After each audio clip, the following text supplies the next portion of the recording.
Victoria Lawson, 32, accomplished software engineer at TechVault Incorporated. The day they fired me after 5 years still burns in my memory. Not for losing my job, but for what followed. They thought terminating me would give them full rights to my patent. $147 million acquisition deal. My ex-boss Thomas grinned. And you'll get nothing. He didn't know about the one legal clause I'd secretly included, the one that would bring their entire empire crashing down. Before I share this wild journey, where are you watching from today? Drop a comment below and hit subscribe to join others who've been wronged but fought back. I still remember the day I accepted the job at TechVault Incorporated. It was 5 years ago, a sunny spring morning in Seattle. I had just graduated from MIT with a perfect GPA in computer science and software engineering. My phone had been ringing nonstop with offers from Silicon Valley giants, but TechVault caught my attention for different reasons. Growing up in a middle-class family in Portland, I had watched my father work as a corporate attorney for 30 years. He instilled in me two critical values: integrity and standing up for yourself. My mother, a high school mathematics teacher, nurtured my love for problem-solving and technology. By the time I was 12, I was already building basic programs and fixing computers for neighbors. Technology wasn't just a career path for me, it was a passion that ran deep. You could earn twice as much at Google or Amazon, my father had said when I told him about TechVault. Why choose a startup? Because at TechVault, I can make a real difference, I explained. I can have a voice. At those tech giants, I would just be another coder. TechVault was small but promising.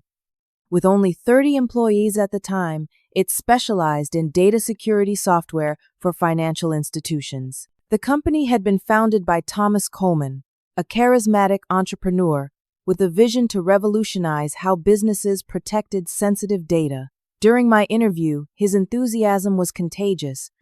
Victoria, your thesis on adaptive security algorithms is exactly what we need to take our products to the next level. Thomas had said, his blue eyes sparkling with excitement. You would have creative freedom here that the big corporations could never offer. Those first few years at TechVault were everything I hoped for. I thrived in the collaborative environment, consistently exceeding targets and solving complex problems that had stumped others. My team respected me, and I built strong relationships with colleagues like Rachel Miller, our marketing director, who often joked that my brain worked too fast for the rest of us. I earned 3 promotions in 4 years, eventually becoming the lead security architecture engineer. My office overlooked Lake Union, and I had assembled a team of 5 brilliant engineers who shared my passion for innovation. The turning point came in my 4th year when Thomas assigned me to develop a new data security algorithm that could potentially transform how our client companies protected their information while optimizing network bandwidth. It was the challenge I had been waiting for. This could be game-changing, Victoria Thomas said during our project kickoff meeting. If you pull this off, we're talking about industry-wide impact. For 8 months, I worked tirelessly on the project, often staying until midnight, fueled by nothing but coffee and determination. Rachel would sometimes bring dinner to my office, sitting with me while I explained my progress using analogies she could understand. So it's like having a security guard who can also direct traffic efficiently, she asked once. Exactly, I replied, grateful for her interest. Most security protocols are like guards who stop every car creating traffic jams. Mine is smarter. It knows which vehicles to inspect thoroughly and which ones can pass through quickly. The breakthrough happened on a rainy Tuesday. After thousands of tests and refinements, my algorithm demonstrated unprecedented efficiency, 97% security coverage, while reducing processing power by 65%. When I ran the final successful test, I actually jumped out of my chair and danced around my office. I immediately called Thomas to share the good news. His response seemed oddly subdued. That's great, Victoria. Write up a complete technical report and send it to me directly. Don't share it with the team yet. That should have been my first warning sign. Thomas had always encouraged open collaboration, but suddenly he wanted this breakthrough kept quiet. Within days, I noticed other changes. Thomas canceled our weekly one-on-one meetings and when we did speak, he asked increasingly detailed questions about the documentation and implementation of my algorithm. Rachel's behavior changed too. Previously warm and friendly, she now seemed distant, avoiding lunch invitations and cutting our conversations short. I began to notice her in frequent closed-door meetings with Thomas, both of them looking serious and speaking in hushed tones. One evening, as I was leaving late, I saw Thomas in the conference room with people I didn't recognize. Men in expensive suits examining presentations. When I waved through the glass door, Thomas looked startled, then quickly closed the blinds. Something was definitely wrong, but I couldn't put my finger on it. Not yet. The office atmosphere grew increasingly tense as weeks passed. Thomas installed a new security system requiring badge access to different departments, unusual for our previously open office culture. My team members were reassigned to other projects with vague explanations, leaving me to work on the algorithm alone. Rachel's behavior became even more suspicious.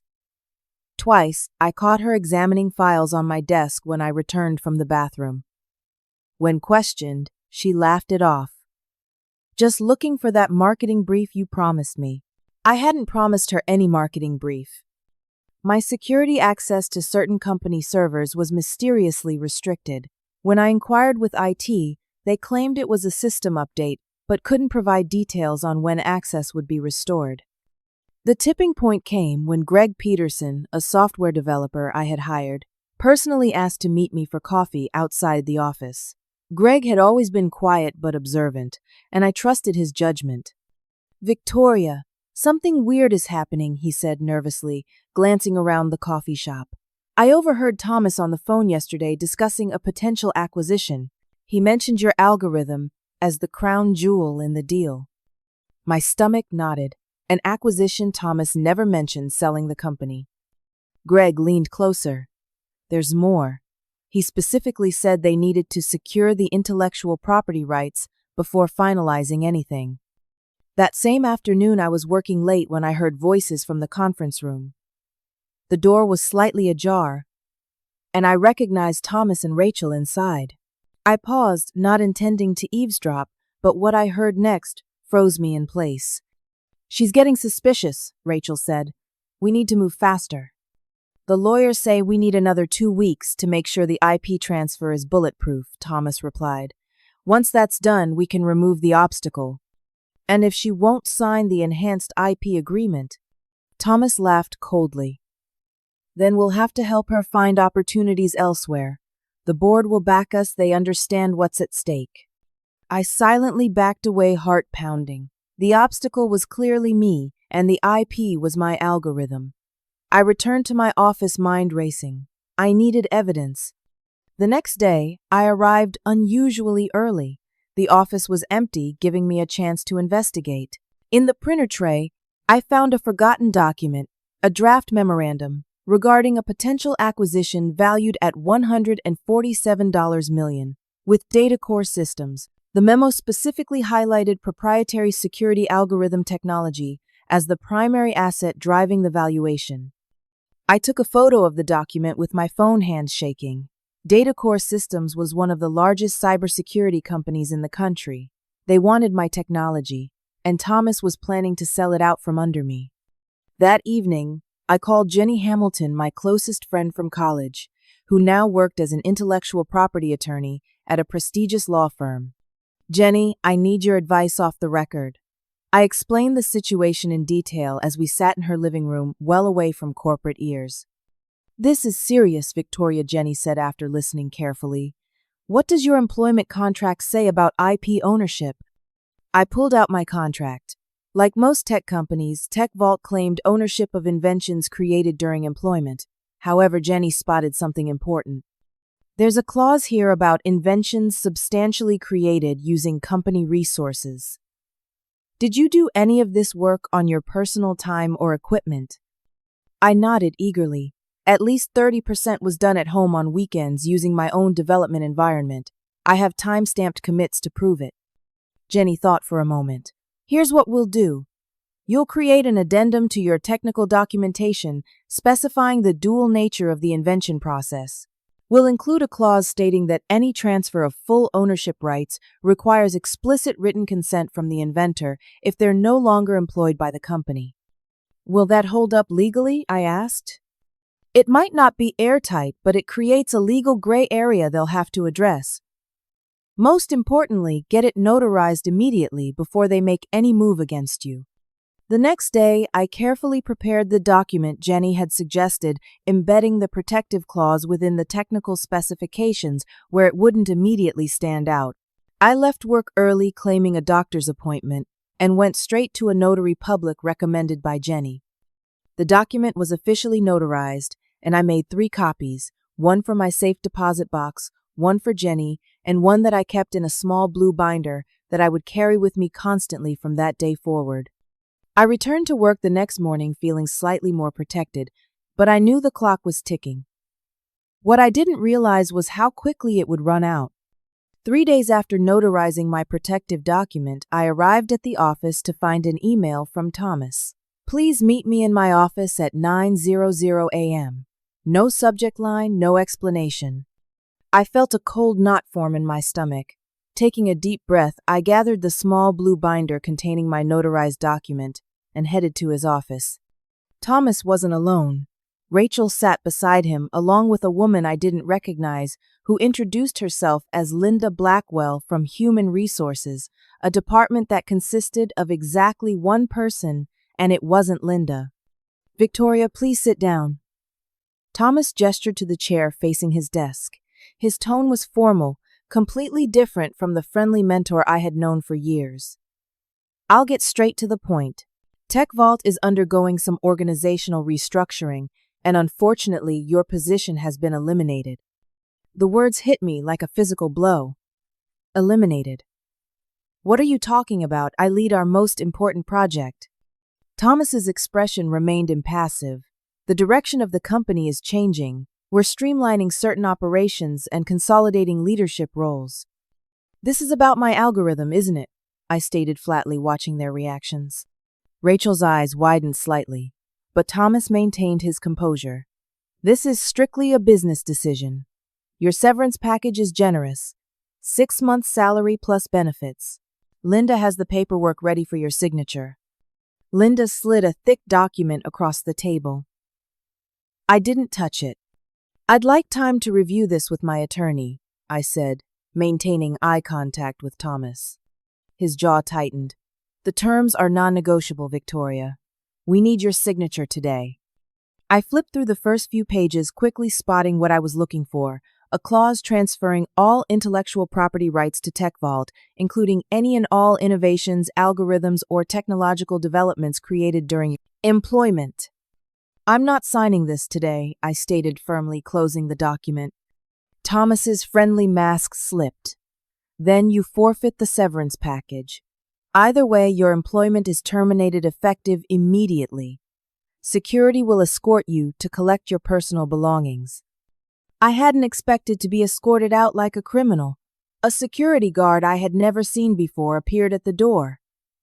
Thomas instructed him to ensure Miss Score Lawson only takes personal items and to monitor for any company data or documents.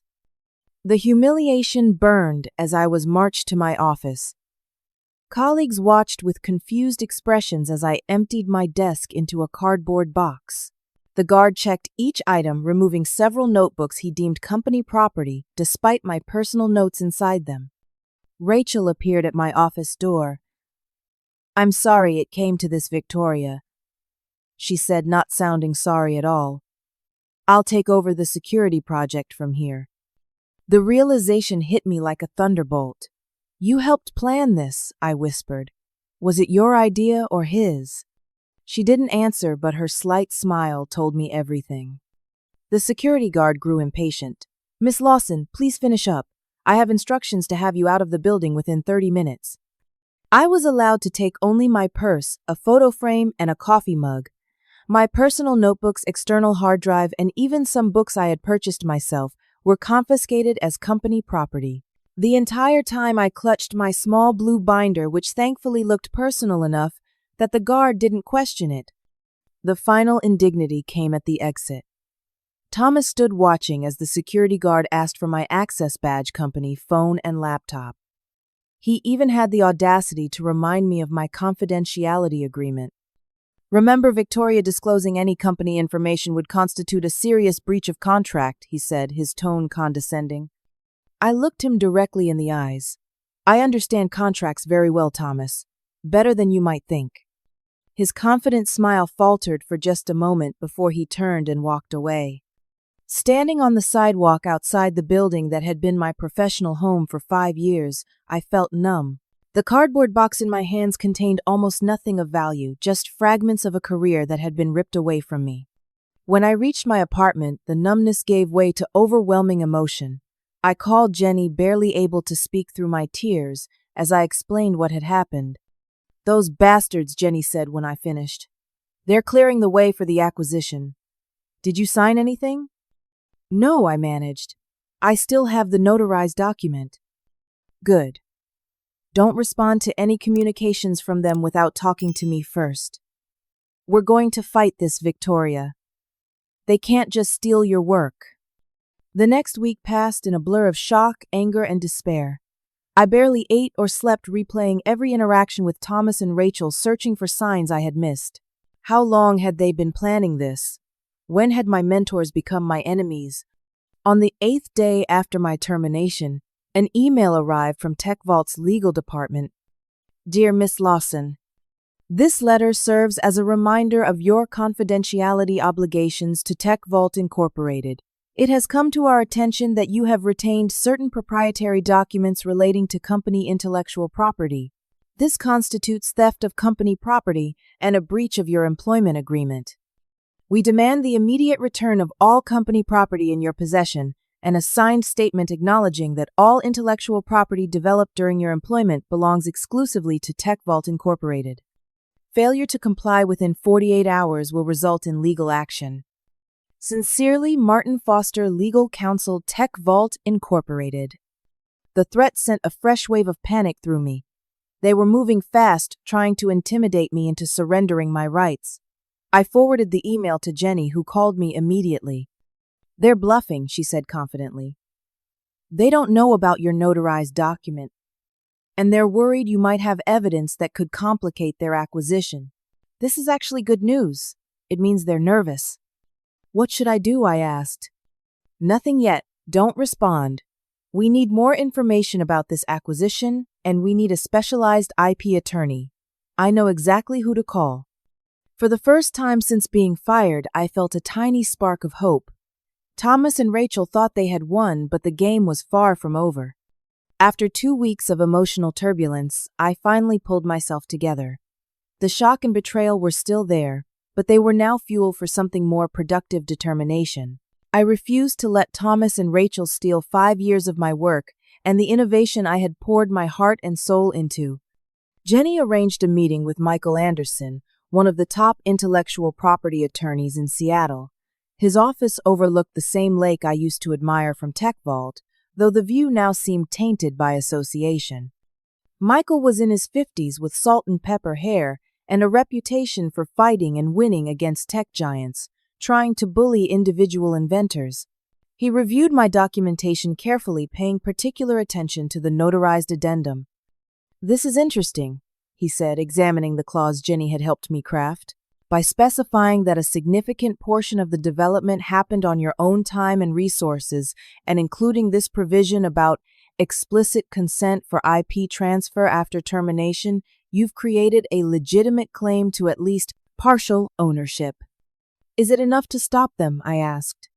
"It creates a significant complication for their acquisition. Any company conducting proper due diligence would flag this as a serious risk." He closed the binder thoughtfully. "We need more information about this deal with DataCore. Do you still have any contacts at TechVault who might help?" I thought about my former team members. Most had sent sympathetic messages after my firing, but seemed afraid to engage further. Then I remembered Jason Parker, a quiet systems administrator who had always appreciated how I stood up for his department when Thomas wanted to cut their budget. "Jason might help," I said. "He has access to internal systems and has never been a fan of upper management." Michael nodded. "Reach out to him, but be careful. Don't ask him to do anything illegal or that would violate his employment agreement. We just need public information that might help us understand the timeline and structure of this acquisition. That evening, I sent Jason a casual text asking how things were at the office. His response came quickly. Not good. Everyone's walking on eggshells. Can we meet? We arranged to meet at a small coffee shop far from TechVault's offices. Jason arrived looking nervous, constantly checking over his shoulder. They're saying terrible things about you, he blurted out as soon as we sat down. Thomas told everyone you tried to sabotage the project before leaving and that they had to rebuild much of your work. I felt a fresh wave of anger. That's completely false. I know, Jason said. That's why I wanted to talk to you. Something fishy is happening. They've restricted access to all your project files, and Thomas has been meeting with the DataCore team almost daily. What do you know about the DataCore deal? I asked carefully. Jason leaned forward. It's all anyone talks about. Thomas is claiming your security algorithm is fully company-owned and the key asset in the acquisition. The deal is worth around $147 million, and he's set to personally make over $30 million from it. My heart raced. Is there any talk about intellectual property concerns? Actually, yes. I overheard Thomas arguing with Martin from legal about some potential complications with the IP transfer. Martin seemed worried, but Thomas kept insisting everything was taken care of. This confirmed what I suspected. Thomas knew there might be issues with claiming full ownership of my algorithm, but was hiding this from DataCore. One more thing, Jason said, pulling out his phone. I thought you might want to see this. He showed me an internal email chain he had screenshot. The conversation was between Thomas and the board of directors discussing my termination. One line stood out clearly. The elimination of Victoria's position is strategically timed to ensure all IP rights are secured before the DataCore due diligence process begins in earnest. Legal has confirmed that her termination and our ownership claims are properly documented. Can you send me this? I asked. Jason looked uncomfortable. I shouldn't have even shown you. I could lose my job. I understand. Thank you for telling me anyway. I wrote down my lawyer's contact information. If you change your mind or learn anything else that feels wrong, please call this number. Over the next week, a steady stream of information came in from unexpected sources. Greg Peterson emailed to say he had quit TechVault after being asked to falsify documentation about my algorithm's development. He forwarded emails showing that Rachel had instructed him to remove my name from key technical documents. Then came the most surprising call from Edward Collins, a senior executive at DataCore Systems. Miss Lawson, he said when I answered. I believe we should talk. Some concerning information has come to my attention regarding TechVault's security algorithm and your role in its development. We agreed to meet at Michael's office for legal protection. Edward was straightforward. A whistleblower at TechVault had contacted DataCore anonymously, claiming the company was misrepresenting ownership of key intellectual property. Our due diligence team is now reviewing everything with extra scrutiny, Edward explained. The entire acquisition hinges on this algorithm. If there are ownership complications, we need to know. Michael presented a carefully curated overview of my case without revealing our full strategy. Edward listened intently, occasionally taking notes. This is indeed concerning, he said finally. Our legal team will want to investigate further. The acquisition closing meeting is scheduled for next Friday. I would suggest you make your concerns known formally before then. After Edward left, Michael turned to me with a rare smile. This is exactly the opening we needed. Now we designed the perfect approach for maximum impact. Together with Jenny and Michael, we crafted a detailed plan. Instead of filing an immediate lawsuit or sending legal threats, we would wait for the most strategic moment, the final signing meeting between TechVault and DataCore. That's when Thomas would be most vulnerable and the stakes highest for all parties. It's risky, Jenny admitted, but if we time this perfectly, we'll have the strongest negotiating position possible. I'm tired of playing it safe, I said. They didn't hesitate to destroy my career. Why should I hesitate to protect what's rightfully mine? For the next 10 days, we prepared meticulously. Michael drafted formal documentation asserting my partial ownership claims. Jenny gathered evidence of the development work I'd done on my personal time. I compiled a detailed technical breakdown showing exactly which components of the algorithm were developed when and where. All the while, through Jason and other sources, we tracked the acquisition process. The closing meeting was confirmed for Friday at Goldstein & Partners, a prestigious law firm downtown. The night before the meeting, I barely slept. Tomorrow would determine not just the fate of my algorithm, but my entire professional future. As I finally drifted off, I recalled something my father had told me years ago. In business, Victoria, timing isn't just important, it's everything. Friday morning arrived with a clarity I hadn't felt in weeks. I dressed carefully in my most professional outfit, a tailored navy suit, minimal jewelry and hair pulled back in a sleek bun. I looked like someone to be taken seriously, someone who couldn't be dismissed or intimidated. The small blue binder containing my notarized documents felt like a shield as I clutched it to my chest. Today, it would become a weapon. Michael and Jenny met me in the lobby of the gleaming downtown skyscraper housing Goldstein & Partners. Both were dressed impeccably in court-worthy attire, projecting the confidence of attorneys who knew they held winning cards. "Are you ready?" Michael asked, his expression serious. I took a deep breath, more than ready. We rode the elevator to the 38th floor in silence. The receptionist at Goldstein & Partners looked surprised when Michael announced our arrival. "I don't believe you're on the attendee list for the Tech Vault meeting," she said, checking her computer. "We're here as interested parties with critical information pertaining to the acquisition," Michael replied smoothly, handing her his business card. "Please inform all parties that we request a few minutes of their time before any documents are signed." The receptionist made a phone call, speaking in hushed tones. After a brief conversation, she nodded to us. "They'll see you. Conference room. A down the hall on the right." As we approached the conference room, I could see through the glass walls that the meeting was already in progress. Around a massive mahogany table sat about a dozen people: Thomas and Rachel, the Tech Vault board members, and what appeared to be the DataCore executive team with their attorneys. When we entered, the room fell silent. Thomas's face transitioned from confusion to shock to barely concealed rage in the span of seconds. Rachel's complexion turned ghostly pale. "What is the meaning of this interruption?" demanded an older man I recognized as Walter Richardson, Tech Vault's board chairman. Michael stepped forward professionally. "Good morning, everyone. I'm Michael Anderson, representing Victoria Lawson in a matter directly relevant to today's proceedings." A distinguished woman in her 60s, seated at the DataCore side of the table, frowned.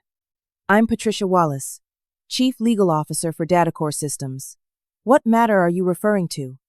Before Michael could answer, Thomas interjected, his voice tight with controlled anger. "This is completely inappropriate. Miss Lawson is a former employee with no standing in these negotiations.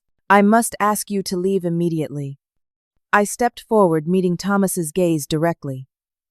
"I have every right to be here, as the true inventor and partial owner of the security algorithm that forms the centerpiece of this acquisition." A murmur ran through the DataCore executives. Patricia Wallace's frown deepened. Thomas forced a dismissive laugh. "That's absurd. The algorithm was developed under company direction using company resources. Tech Vault owns all rights to it as clearly stated in our standard employment agreement." "Is that so?" I replied calmly, placing my blue binder on the table. "Then you might want to review this." Patricia Wallace reached for the binder before anyone else could react. She opened it and began to read the notarized document, inside her expression growing increasingly concerned. "What is it?" Patricia asked a man who appeared to be DataCore's CEO. "It's a notarized addendum to the technical documentation," she replied slowly, "dated 3 weeks before Miss Lawson's termination. It specifies that significant portions of the algorithm were developed using personal resources outside of company time." She looked up at Thomas sharply. "And it includes a specific clause requiring the inventor's explicit written consent for full transfer of ownership rights if they are no longer employed by the company." Thomas's face flushed red. That's preposterous. This is clearly a fabrication created after her termination. The document is notarized, Mr. Coleman Patricia pointed out coldly, with a date stamp and official seal. Did your due diligence team identify this potential complication? Walter Richardson turned to Thomas, his expression thunderous. You assured the board that all intellectual property matters were settled. They are settled. Thomas insisted, his composure cracking. This is just a desperate attempt to extort money from the company. The algorithm belongs to TechVault, period. I opened my purse and removed a USB drive which I placed on the table. This contains evidence that 30% of the development work was done on my personal equipment during weekends and evenings. It includes time-stamped commits, development logs, and early prototypes, all created before any company documentation began. Michael added, we also have testimony from former TechVault employees confirming that Ms. Lawson conceived and developed critical components of the algorithm independently before bringing them into the company environment. Rachel finally spoke, her voice shrill with panic. This is ridiculous. Victoria was just one member of a development team following Thomas's vision. She's grossly exaggerating her contribution. That's interesting, Jenny interjected, pulling out a folder. Because we have email correspondence where you, Miss Miller, refer to it specifically as Victoria's algorithm and describe her as the sole inventor to potential clients. Would you like me to read those emails aloud? The room fell into a tense silence. Patricia Wallace closed my binder and addressed the DataCore CEO. James, I recommend we pause these proceedings immediately. This represents a significant material risk that wasn't disclosed during due diligence. James nodded grimly. I agree. We can't proceed until this ownership dispute is resolved. Thomas jumped to his feet. This is outrageous. We have a signed term sheet. You can't just walk away from this deal. Actually, we can, Patricia replied coolly. The term sheet explicitly conditions closing on clean intellectual property rights. If there's legitimate doubt about ownership of the core technology, that condition hasn't been met. Walter Richardson turned to TechVault's attorney. Martin, what's your assessment of this situation? Martin looked uncomfortable. If the notarized document is authentic and if Miss Lawson can prove significant development occurred outside company time using personal resources, it creates a legitimate gray area in ownership rights. Thomas slammed his fist on the table. This is blackmail. She's trying to hold this deal hostage. No, I said firmly. I'm protecting what's rightfully mine, something you tried to steal when you fired me without cause. Patricia Wallace studied me for a moment, then made a decision. Miss Lawson, would you and your attorneys be willing to discuss potential solutions with DataCore directly? Before I could answer, Thomas erupted. Absolutely not. TechVault is the only authorized seller of this technology. Patricia regarded him coldly. Mr. Coleman, with all due respect, if you don't have clear ownership, you don't have authority to sell. At this point, DataCore needs to evaluate all options. The room descended into chaos. TechVault board members huddled with their lawyers, while the DataCore team conferred in hushed tones. Thomas was gesturing wildly, his face contorted with rage, while Rachel appeared on the verge of tears. In the midst of the commotion, Patricia approached me privately. Miss Lawson, you've clearly put a lot of thought into this. What exactly are you hoping to achieve here today? I met her gaze steadily. Recognition for my work, fair compensation for my innovation, and protection from those who tried to steal it from me. She nodded thoughtfully. Those seem like reasonable objectives. Perhaps we should continue this conversation separately from the current situation. She glanced over at Thomas, who was now shouting at his attorney. As we prepared to leave, Thomas broke away from his group and confronted me directly, his face inches from mine. You've made a terrible mistake, he hissed. I'll make sure you never work in this industry again. I didn't flinch. Threats don't work on me anymore, Thomas. You taught me that when you betrayed 5 years of loyalty for your own greed. As we walked out, leaving the meeting in disarray, I felt a weight lifting from my shoulders. The battle wasn't over, but for the first time since my firing, I was the one in control. The aftermath of our dramatic intervention unfolded with breathtaking speed. By that evening, news had spread throughout Seattle's tech community that the Tech Vault data core deal was on hold due to unforeseen complications. Industry blogs speculated wildly about what had gone wrong with what had seemed like a sure thing. Patricia Wallace called Michael the following morning to arrange a private meeting without Tech Vault's involvement. 2 days later, we sat in Datacore's Seattle offices, a sleek space with panoramic views of the city. Miss Lawson, Patricia began after reviewing your evidence and consulting with our technical team. Datacore believes your claims have substantial merit. More importantly, our engineers are extremely impressed with your algorithm. It's exactly the innovation we've been seeking. James Reynolds, Datacore's CEO, nodded in agreement. The technology itself remains our primary interest. The question now is how to proceed given the complicated ownership situation. Michael outlined our position clearly. Victoria holds legitimate claim to at least partial ownership of the intellectual property. Any path forward must recognize her rights as inventor and provide appropriate compensation. We understand, Patricia replied. We're prepared to discuss a direct arrangement with Miss Lawson independent of Tech Vault. That won't be easy, I pointed out. Thomas will fight this with everything he has. James smiled slightly. Mr. Coleman's position has been significantly weakened in recent days. After our withdrawal from the original deal, Tech Vault's board has begun asking difficult questions about his handling of the situation. What exactly are you proposing? Michael asked. A two-pronged approach, Patricia explained. First, a direct licensing agreement with Miss Lawson for her portion of the intellectual property rights.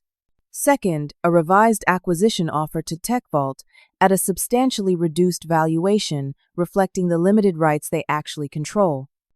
And if Tech Vault refuses to cooperate? Jenny asked. James's expression hardened. Then we proceed solely with Miss Lawson and develop the technology without Tech Vault's involvement. Their choice. The discussion continued for hours, working through complex legal and technical details. By the end, we had outlined a framework. Datacore would offer me a direct payment of $35 million for exclusive licensing rights to my portion of the algorithm, plus a position as Director of Security Innovation at Datacore with a substantial equity package. 3 days later, Tech Vault's board of directors called an emergency meeting. According to my sources, the discussion was heated. Thomas argued vehemently against any compromise, while board members increasingly questioned his judgment and ethics. When presented with Datacore's ultimatum, cooperate in a revised deal, acknowledging my rights, or lose the acquisition entirely, the board voted 7-2 in favor of cooperation, overruling Thomas. The following week brought another surprising development. Rachel Miller resigned from Tech Vault, publicly citing differences in values and professional ethics. Industry rumors suggested she had been forced out after board members discovered emails proving she had helped orchestrate my termination specifically to secure the intellectual property. Thomas, however, refused to surrender gracefully. He made a final desperate attempt to salvage his position by filing a lawsuit against me, claiming breach of contract and theft of company property. The suit was so riddled with factual errors and unsupported allegations that Michael described it as more tantrum than legal action. Datacore's legal team, now aligned with my interests, responded with overwhelming force. They presented evidence that Thomas had knowingly misrepresented ownership of the algorithm to investors and the board, potentially constituting securities fraud. Faced with this counterattack and the prospect of personal liability, Thomas withdrew his lawsuit within 48 hours. The final negotiation session took place exactly 1 month after our confrontation in the conference room. This time, Thomas was notably absent. Walter Richardson represented Tech Vault, looking weary and humbled. The board extends its apologies for how you were treated, Miss Lawson, he said at the beginning of the meeting. It's clear now that proper procedures were not followed and ethical boundaries were crossed. The revised agreement acknowledged my significant contribution to the algorithm and my partial ownership rights. In exchange for my consent to the acquisition, I would receive a direct payment of $50 million from Datacorp plus a 5-year employment contract as their new chief security architect with an annual compensation package worth over $2 million. TechVault would receive $97 million, significantly less than the original offer, but still a substantial amount. The agreement included a non-disparagement clause, preventing any party from publicly discussing the dispute, though that didn't prevent industry insiders from figuring out much of what had happened. As we signed the final documents, Patricia leaned over to me and whispered, "I've never seen anything quite like this in 30 years of corporate law. You should be very proud." I didn't feel pride in that moment, just a profound sense of vindication.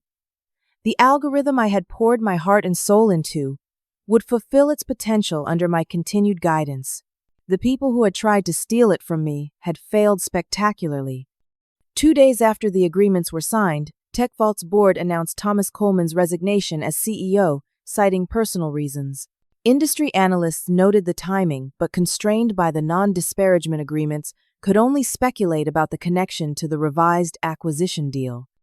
My last act before leaving Seattle to start my new position at Datacorp's San Francisco headquarters was to send a small gift to Jason Gregg and the other former colleagues who had helped me, a custom-made paperweight containing a tiny blue binder with a note that read simply, "Always keep receipts."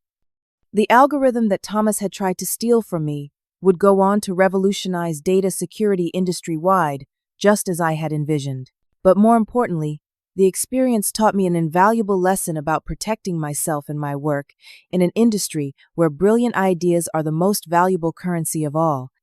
3 years have passed since that life-changing confrontation in the conference room. The aftermath reshaped not just my career, but my entire understanding of business relationships and self-worth. In the immediate weeks following the settlement, I struggled with conflicting emotions. The validation and financial security brought relief, but they couldn't immediately heal the deep sense of betrayal. People I had trusted, whom I had considered mentors and friends, had calculated my removal with cold precision, valuing profit over 5 years of loyalty and innovation. During my first month at Datacorp, I found myself constantly looking over my shoulder, analyzing every interaction for hidden agendas. The trauma of being escorted out of TechVault left emotional scars that money couldn't erase.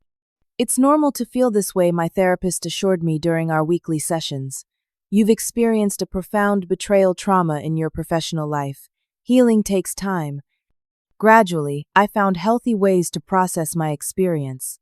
I joined a support group for professionals who had experienced workplace betrayal and found solace in sharing stories with others who truly understood. Some had lost businesses to dishonest partners. Others had been pushed out of companies they founded. Their resilience inspired me.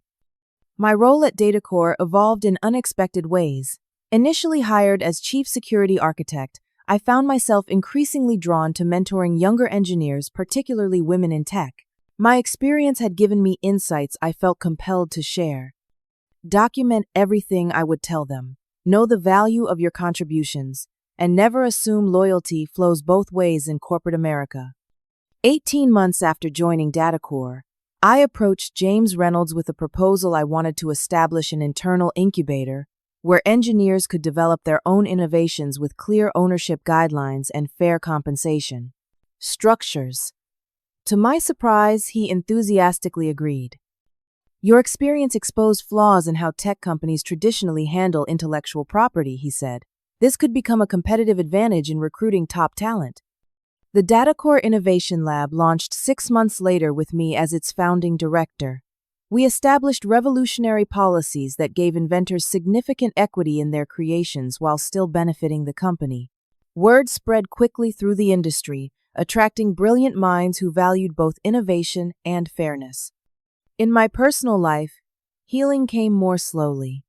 I remained cautious about new friendships, especially with colleagues. Jenny remained my rock, visiting often and reminding me that not everyone had Thomas's capacity for betrayal. "What happened to you was extreme," she would say during our weekend hikes in the Marin Headlands. "Don't let it make you close yourself off from authentic connections." 2 years after the settlement, I received an unexpected email from Rachel Miller. Subject line: an overdue apology. My finger hovered over the delete button, but curiosity won out. Victoria. She wrote, "No words can undo the harm I participated in causing you. After leaving Tech Vault, I've done a lot of soul searching about the person I became there and the values I compromised. I'm not asking for forgiveness, just acknowledging the wrong I did to someone who always treated me with respect. The success you've achieved since then is well deserved." I never replied, but the message helped me release some lingering anger. Rachel had been a willing participant in Thomas's scheme, but at least she had found the courage to acknowledge it. Thomas, meanwhile, had disappeared from the tech scene entirely. Industry rumors suggested he had moved abroad after failing to secure another executive position. Last year, I made the decision to leave DataCore and start my own venture, Secure Link Solutions. The non-compete clauses in my contract had expired, and I felt ready to build something reflecting my own values from the ground up. James understood, and DataCore even became our first client. SecureLink now employs 27 people, each carefully selected not just for their technical brilliance, but for their integrity and collaborative spirit. Our company charter explicitly protects inventor rights and establishes transparent profit sharing. We've rejected 2 acquisition offers already, not out of fear, but because our independence allows us to maintain these principles. The journey from betrayal to rebuilding taught me lessons I now consider more valuable than any algorithm or patent. I learned that preparation is protection. That single notarized document changed the entire trajectory of my career. I discovered the courage to stand up for myself, even when facing seemingly insurmountable opposition. Most importantly, I realized that true success isn't measured by acquisition prices or job titles, but by creating environments where innovation and fairness coexist. The blue binder sits framed on my office wall, now a reminder, not of trauma, but of resilience. Beside it hangs a simple quote from my father: "Justice doesn't always find you. Sometimes you have to find it." Sometimes at night, I still think about that conference room, about the look on Thomas's face when he realized his perfect plan had crumbled, not with vindictive pleasure, but with a quiet appreciation for how that moment transformed me from victim to advocate not just for myself, but for every innovator whose contributions deserve protection and respect. The most profound lesson wasn't about legal clauses or corporate politics. It was about rebuilding after betrayal, finding the strength to trust again, to create again, and to lead with both protection and openness. Sometimes the doors that close most painfully lead to opportunities we couldn't have imagined. My algorithm changed data security, but the experience of fighting for it changed me in ways far more fundamental and lasting. Have you ever had to stand up for yourself when everything seemed stacked against you? What gave you the courage to keep fighting? Share your story in the comments below. And if this journey resonated with you, please hit that subscribe button and like this video to help others find strength in these experiences. Remember, sometimes your greatest power comes in your darkest moment. You just need the courage to use it.